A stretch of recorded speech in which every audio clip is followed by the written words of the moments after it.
장동혁 국민의힘 대표가 윤어게인 세력과 절연하라는 이른바 절윤 요구에 대해 강하게 선을 그었습니다. 사과와 절연의 주장을 반복하는 것은 분열의 씨앗을 뿌리는 일입니다. 그리고 분열은 최악의 무능입니다. 어제 윤석열 전 대통령이 내란 우두머리 혐의 1심에서 무기징역을 선고받은 것에 대해선 무죄 추정의 원칙을 언급했습니다. 무죄 추정의 원칙은 누구에게나 예외 없이 적용되어야 합니다. 이미 윤석열 전 대통령은 탄핵을 통해 계엄에 대한 헌법적, 정치적 심판을 받았습니다. 장 대표에게 절윤과 계엄 사과를 기대했던 친한계는 국민의힘이 장동혁을 절연해야 한다며 분노를 표했습니다. 한동훈 전 대표는 자기만 살려고 당과 보수를 팔아넘긴 거라며 장동혁을 끊어내야 한다고 날을 세웠고, 김종혁 전 최고위원은 국힘을 사실상 극우정당으로 만들겠다고 선언한 거라며 보수를 이렇게 괴멸시킨다고 한탄했습니다. 장 대표의 기자회견 직전 위헌정당 해산에서 벗어날 수 있는 마지막 기회라며 일말의 기대를 했던 신지호 전 의원 역시 정치적 금치산자의 마지막 발악이라고 일갈했습니다. 장 대표는 기자회견 말미에서 함께 싸우고 계신 애국시민 여러분께 간곡히 부탁드린다며 국민의힘 깃발 아래 모여 힘을 합쳐달라고 당부했습니다. 첫 소식입니다. 윤석열 전 대통령의 내란 우두머리 혐의 1심에서 무기징역이 선고됐죠.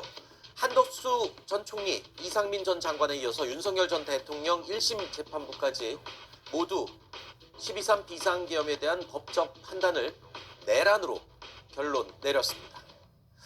자, 윤 전 대통령의 1심 선고를 계기로 장동혁 국민의힘 대표에게는 윤 전 대통령과의 절연을 요구하는 목소리가 계속 이어져 왔죠. 자, 이에 대해서 장동혁 국민의힘 대표 오늘 기자회견을 열고 이렇게 이야기했습니다. 윤 전 대통령과의 절연을 주장하는 세력과 절연을 하겠다라고 말입니다.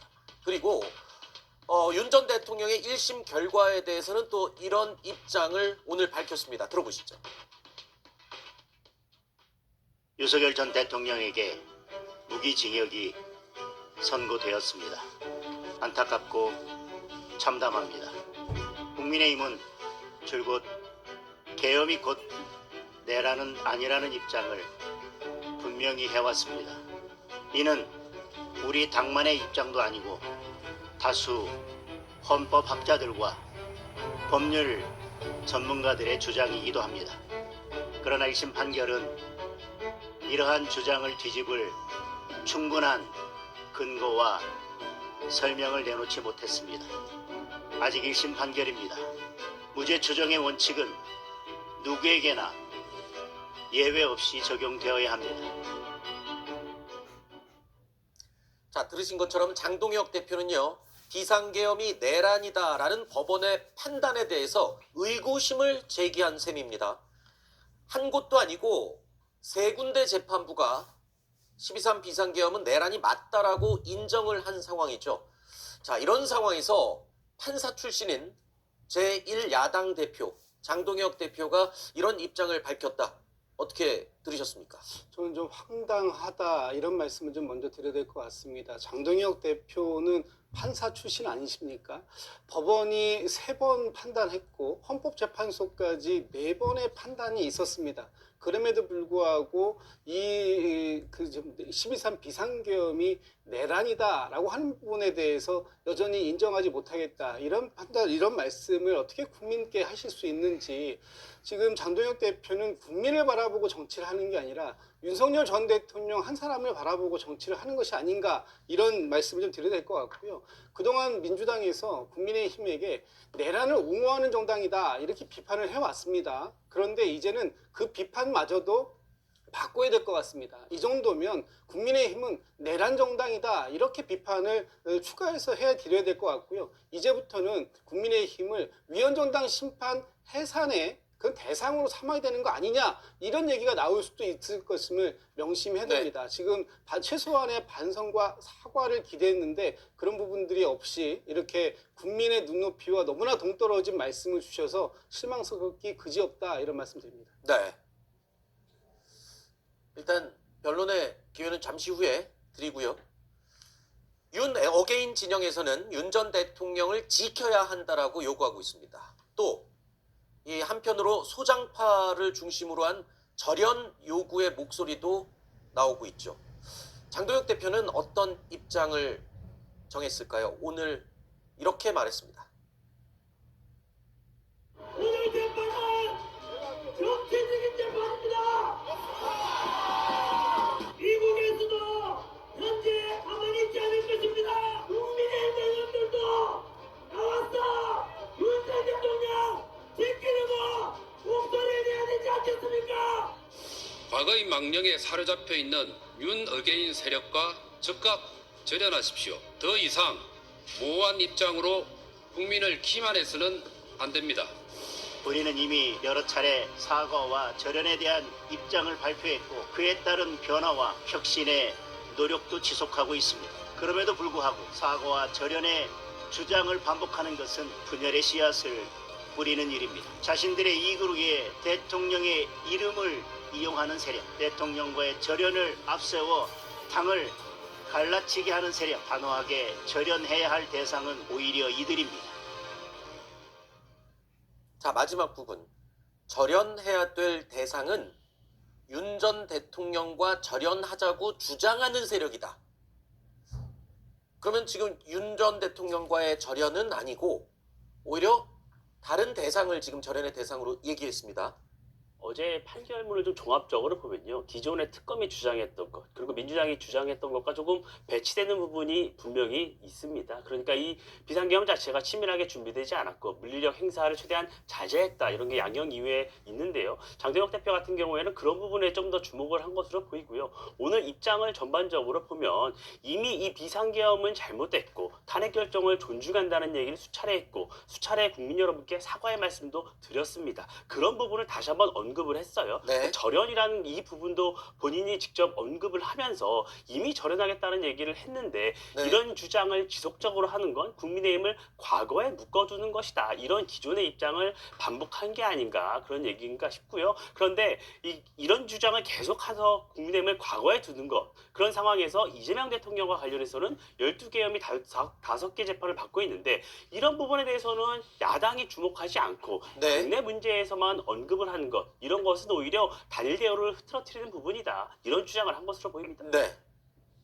박상수 대변인님. 글쎄요, 이게 지금 누가 내부 분열을 일으키고 있고 누가 지금 그러고 이 당을 위기로 빠뜨리고 있는지에 대해서 장동혁 대표는 스스로 좀 자문을 해야 될 겁니다. 지금 김진욱 특보께서 말씀을 하신 것처럼 민주당은 호시탐탐 우리 당을 위헌정당 해산을 시키려고 지금 노리고 있습니다. 그런 빌미를 당 대표가 직접 나서서 주는 것은 그 자체가 굉장히 심각한 해당 행위라는 생각이 들고요. 네. 당장 지금 그 윤석열 대통령과 절연해야 되는 세력을 모두 절연해야 된다라고 이야기를 하는 거는 어제 송원석 원내대표가 장동혁 대표가 하루 걸리는 이 입장을 미리 페북에 냈습니다. 송원석 원내대표는 분명하게 어제 페북에서 이렇게 이야기를 했습니다. 헌법에 위반되는 그런 반헌법적인 행동을 하는 그러한 행동들에 대해서 헌정질서를 위협하고 파괴하는 과거, 현재, 미래의 그 어떤 세력, 그 어떠한 행위와도 단호히 선을 그어야 된다고 이야기를 했습니다. 네. 그럼 송원석 원내대표도 절연의 대상입니까? 대안과 미래뿐만이 아니라 송원석 원내대표까지도 절연의 대상으로 놓고 있는 거는 지금 오늘 아침에 이정현 인재영입위원장은 야상까지 입으셨더라고요. 네. 왜 이러시는 겁니까 도대체? 이렇게 하시는 것 자체가 당을 분열시키는 행위라는 생각이 듭니다. 왜 이러냐고 물어보는데요. 어제 송원석 원내대표가 입장을 밝혔죠. 그러니까 과거 헌정질서를 문란시킨 세력과는 단호하게 선을 긋겠다는 얘기를 했습니다. 그 메시지는요. 국민의힘 소속 의원 107명 전원과 공유된 상태에서 나간 겁니다. 그 107명 내에는 장동혁 대표도 포함이 된 것이고 네. 지도부 모두와 다 공유된 동일된 입장이었다. 이런 말씀 드리고 싶습니다. 일단 장동혁 대표의 입장 발표에 이 당 안팎에서 비판의 목소리가 계속 나오고 있습니다. 한동훈 전 대표는요. 보수 재건을 위해서는 장동혁 끊어내야 한다 라면서 오히려 장동혁 대표를 윤석열 세력의 숙주라고까지 표현을 했네요. 그러니까 한동훈 대표 같은 경우에는 한동훈 전 대표 같은 경우 어제 이미 입장을 내면서 윤석열 노선을 우리 당에서 제거해야 우리 당이 또 보수가 살아날 수 있다라는 이야기를 분명히 했습니다. 네. 그랬는데 오늘 장동혁 대표가 윤석열 노선을 사실상 천명을 한 거죠. 네. 그렇기 때문에 우리 당이 지금 나아가야 될 방향이 윤석열 노선이냐 아니냐라는 지금 첨예한 이 노선 투쟁에 노선과 관련된 논쟁의 장에 지금 빠져들게 된 것이고 네.